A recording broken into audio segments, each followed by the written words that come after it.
गुलवंत जखाणी जहिड़ो वॾो वोकल ऐं ख़तरनाक क़िस्म जो जसाब जो सदर अॼु ताईं तारीख़ में कोन रहियो, जेको जॾहिं तक़रीर करण जे लाइ ईंदो हुयो त ईअं पोयां क्लैशनि जा कड़काट थी वेंदा।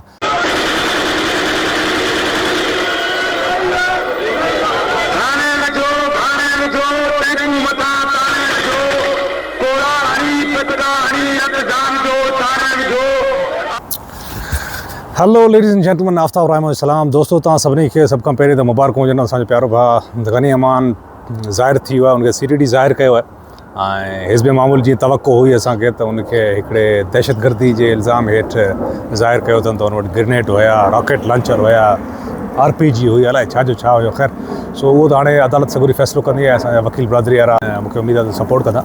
मूंखे थोरो हिन मौज़ू ते अॼु थोरो डिफरेंट स्टाइल में ॻाल्हाइणु चाहियां थो। मुख़ातिब आहियां अॼु असांजे स्टूडेंट फेडरेशन जे जेतिरियूं बि जमायतूं आहिनि, पोइ उहो आरिशर ग्रुप आहे या बशीर ख़ान जो जसाब जो ग्रुप आहे, उन्हनि सभिनी नौजवाननि सां मुख़ातिब आहियां त हीउ जेको मसइलो नौजवाननि खे खंभण वारो आहे, त उनजो असां बिल्कुलु हर शइ में तव्हां सां गॾु आहियूं।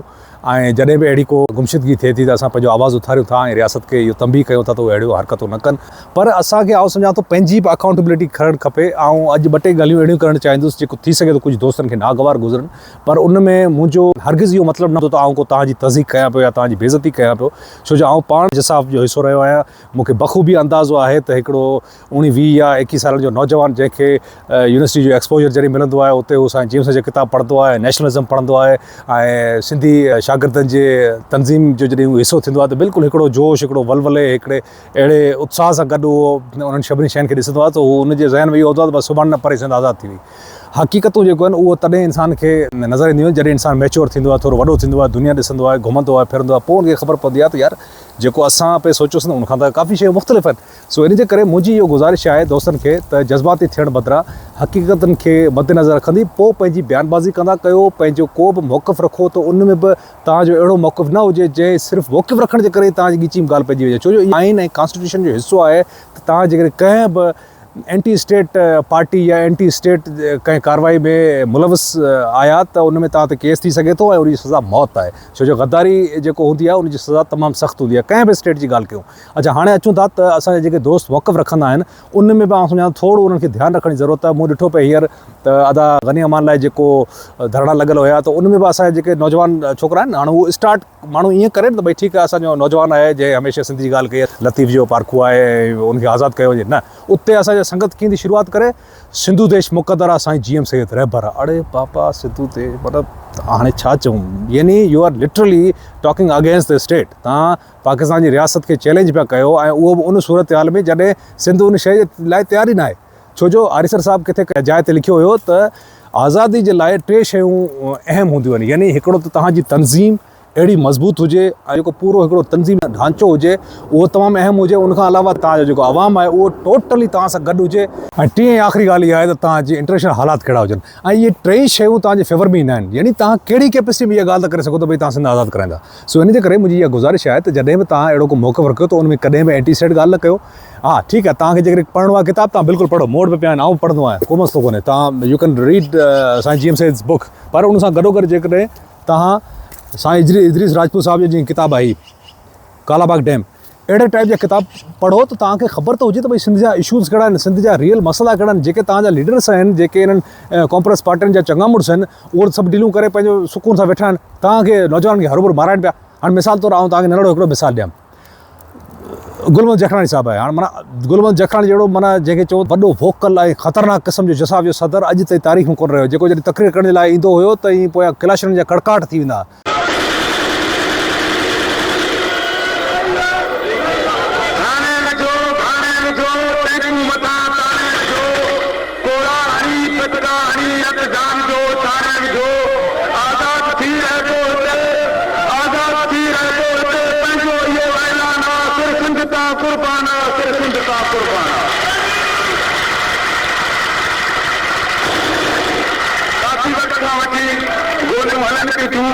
पंहिंजे हक़ जे बारे में, पंहिंजे सिंध जे बारे में संगीननि जे साम्हूं तोड़े ॻोल्हनि जे वसकारे में जारी रहंदी जंग असांजी जारी रहंदी।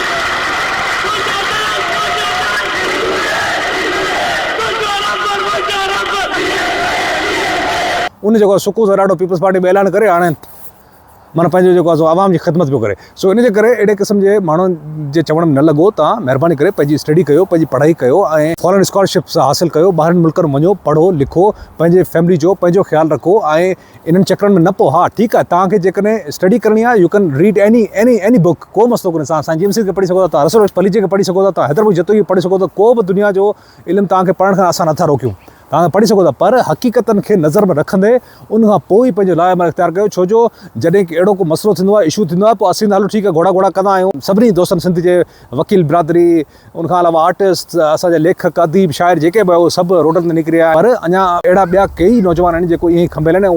उन्हनि जे लाइ त माना हिकिड़ो माण्हू कंहिं नौजवान खे मारण, केतिरा नौजवान एतिरा मरिजी विया आहिनि यार, उन्हनि जे लाइ इहो मारण त माना इहे सम्झो हिकिड़ो कीवली मसइलनि जे बराबरि आहे। तव्हां हरूभरू पंहिंजो ज़िंदगी न विञायो, पंहिंजे ॿारनि जो सोचो, पंहिंजे पेरेंट्स जो सोचो, पंहिंजे मुस्तक़बिल जो सोचो।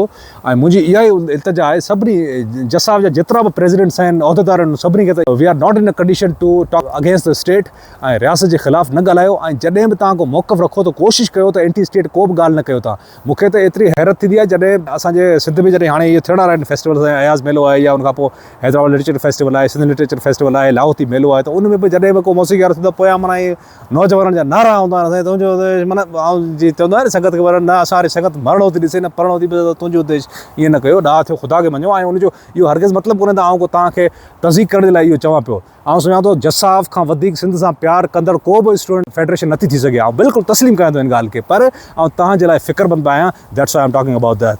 मूंखे यादि आहे त पोइ दफ़े लाहौती मेले में हिकु दफ़ो 2-3 साल पहिरें पोयां इहो ई असांजे जेको बकर टोलो आहे अची नई नारा आया। सो अदा सैफ़ ॾाढो कावड़ियो, हुन ते चए त हीअ तव्हांखे मिसगाइड था कनि, ईअं फरमान काफ़ी कावड़ में अची वियो। पोइ वीचारे उहो ख़तमु थियो मेलो, पोइ मूं सैफ़ खे सम्झायो, मुंहिंजो तूं हिननि खे नौजवान खे न चओ, इहे वीचारा उहो चवंदा त इहो अरड़ा पुट आहिनि, इन्हनि खे घटि वधि न चओ। हा ठीकु आहे, हिननि सां मिली करे असां ॻाल्हाईंदासीं ऐं कोशिशि कंदासीं अहिड़े क़िस्म जा एंटी स्टेट नारा न लॻायूं। उन्हनि चयो त यार भाई यार वॾो मसइलो आहे असांजे लाइ, तोखे आफ्ताब ख़बर न आहे त असांखे लाहौती मेलो करण जे लाइ केतिरनि माण्हुनि खे इल्तिजा करणी पए थी, ऐं एॾियूं असांखे NOCs खपंदियूं आहिनि, इंटेलिजेंस खां वठी पुलिस खां वठी, उनखां अलावा बि जेको आहे सो उन्हनि खे तॾहिं बि इहो एतिराज़ु हूंदो आहे तव्हांजे फंक्शननि में जेको आहे एंटी स्टेट नारा था लॻनि। सो महिरबानी करे इन शयुनि जो ख़्यालु रखो ऐं तव्हां पंहिंजी मुस्तक़बिल जी फ़िक्र कयो। महिरबानी, इहो ई अॼोको मैसेज मूंखे उमेदु आहे त तव्हांखे पसंदि आयो हूंदो। This is Aftab Raimo signing out from Calgary, Canada, जिते जो ख़ुशि जो आबाद जो सिंध सलामत, साथ सलामत। Take care, bye by.